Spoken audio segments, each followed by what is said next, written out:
এই বুকে বইছে যমুনা, নিয়ে অথই প্রেমের জল।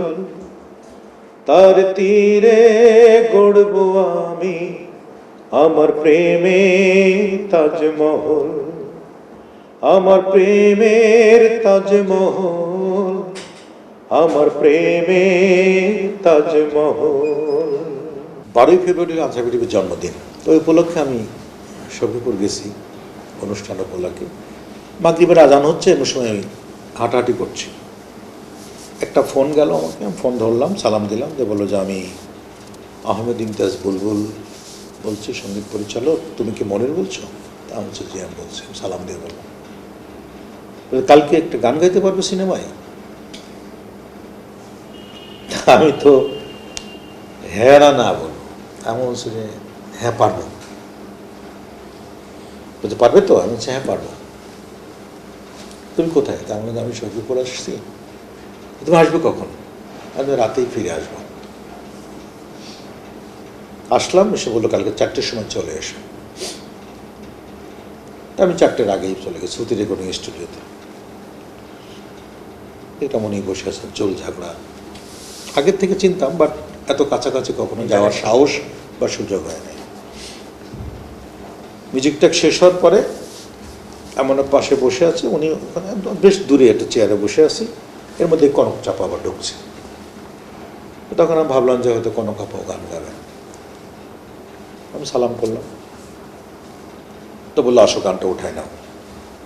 গানটা উঠালাম, ঈশ্বর আল্লাহ বিধাতা জানে আমি তোমাকে কতখানি চাই। আমি গাইলাম, বলে তুমি এইভাবে এইভাবে গাও।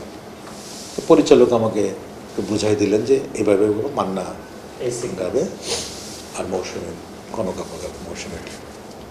আমি গাইলাম, গাওয়ার পরে বুল ভাই ভয়েস রুম ওই রেকর্ডিং রুম থেকে এসে আমাকে ঘাড়ে পর হাত দিয়ে বললো যে হবে হবে, তুমি পাস করছো। এই শুরু হলো। তারপরের দিনই আবার উনি ফোন করলেন যে তুমি কালকে চলে এসো, একটা গান আছে। ওই গিয়ে দেখি আবার কনক আপা। কোন গান? সেটা প্রেমের তাজমহল। তো তখন কনক আপাকে জিজ্ঞাসা করলাম সাংবাদিক যে এই যে মনির অডিও অ্যালবামে বেশ জনপ্রিয়, সিনেমায় তার সাথে গান গেয়ে আপনার কেমন লাগছে? তো উনি বললেন ট্রেন চালু হয়ে গেছে। বলে মনির খানের ট্রেন চালু হয়ে গেছে। আহমেদ ইমতিয়াজ বুলবুল গতকাল তার গান শুনে বলেছে তোমাদের সম্ভব, আজকেও তাকে ডেকে গান গাওয়াচ্ছে, তার মানে ট্রেন চালু হয়ে গেছে। এই কথাটি আমার কানে বাজে। এবং এই গান গাওয়ার পরে বুলবুল আমাকে বললো যে তোমার বাসায় একটা পুতুল যাবে। তখনও বুঝি নাই। যখন জাতীয় পুরস্কার ঘোষণা হলো, প্রথম অ্যান্ড্রু কিশোর দা আমাকে ফোন করলেন। তখন আমি প্রোগ্রাম করে জামালপুর থেকে আসতেছি, গাজীপুর মাইক্রোর মধ্যে। তখন বললো কী খাওয়াবি? আমি দাদা কী খাবেন? না বুঝে বলছিস তো? আমি না দাদা। এই তুই জাতীয় পুরস্কার পেয়েছিস? আমি কী বলেন দাদা? তখন তো বিটিভি ছিল একটা, 8টার খবরে বলছে জাতীয় পুরস্কার পেয়েছিস কি প্রেমের তাজমহল ছবিতে, তুই কনক বুলবুল ভাই একসাথে। তখন আমি বিশ্বাস করতে পারছিলাম না। এটা তো সেকেন্ড প্লেব্যাক ছিল আপনার লাইফে, মানে ফুল গান আর কি, ফুল গান। আল্লাহর হুকুম জাতীয় পুরস্কার পেলাম। পুরস্কার যেদিন নিলাম তখন বাবা মা ঢাকাতেই ছিলেন। তা আমার বাবা এই দরজার পাশেই বসেছিলেন আমি কখন পুরস্কার নিয়ে আসবো। দরজাটা এক পাশ খুলে উনি বসেছিলেন চেয়ার নিয়ে। ওই দিন আমি জার্মান চলে গেছিলাম আবার রাত 10:30টার ফ্লাইটে।